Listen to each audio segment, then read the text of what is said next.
April 22 அப்படின்றது world earth டே. அதாவது பூமியை பாதுகாக்கணும் அப்படின்றதுக்கான அவேர்னஸ் கொடுக்குற தினமா வந்து நீங்க செலிப்ரேட் பண்ணிட்டு இருக்கிறோம். இன்னைக்கு நம்ம கூட வந்துட்டு குளோபல் நெட்வொர்க் ஃபார் ஜீரோல இருந்து ஸ்ரீரஞ்சனி வந்திருக்காங்க. ஸ்ரீரஞ்சனி எப்படி இருக்கிறீங்க?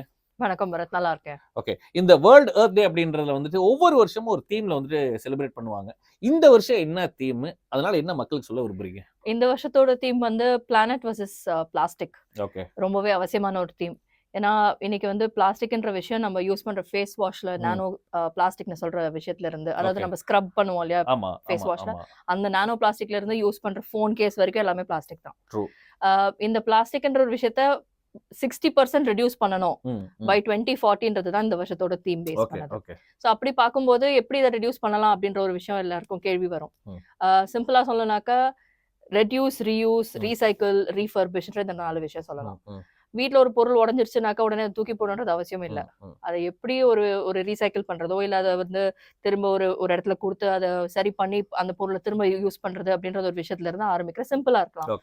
இல்ல யூஸ் பண்ற பிளாஸ்டிக் ஸ்ட்ராவை இனிமேல இருந்து யூஸே பண்ணாம ஒரு மெட்டல் ஸ்ட்ரா கையில எடுத்துட்டு போறது, பிளாஸ்டிக் பாட்டில்ஸ் யூஸ் பண்ணாம நம்ம ஒரு மெட்டல் பாட்டில் எப்பயுமே கையில வச்சுக்கிறது, இந்த மாதிரி சின்ன சின்ன விஷயங்கள்ல இருந்து நம்ம அதை மாத்திக்க முடியும். ஓகே. சோ இதுக்கான அவேர்னஸ் கொடுக்கறதா இந்த வருஷத்தோட தீம். இந்த வருஷத்தோட தீம். எஸ். ஓகே. சோ என்னது எர்த் வர்சஸ் பிளாஸ்டிக்ல planet versus plastic. Okay. So planet versus plastic அப்படின்ற தீம்ல தான் இந்த வருஷம் வேர்ல்ட் எர்த் டேவை செலிப்ரேட் பண்ணிட்டு இருக்கிறோம். அவேர்னஸ் கொடுத்துட்டு இருக்கிற மக்களுக்கு. சோ நீங்களும் முடிஞ்ச அளவுக்கு உங்களுடைய பங்களிப்பு அப்படின்றத கொடுங்க. தேங்க்யூ.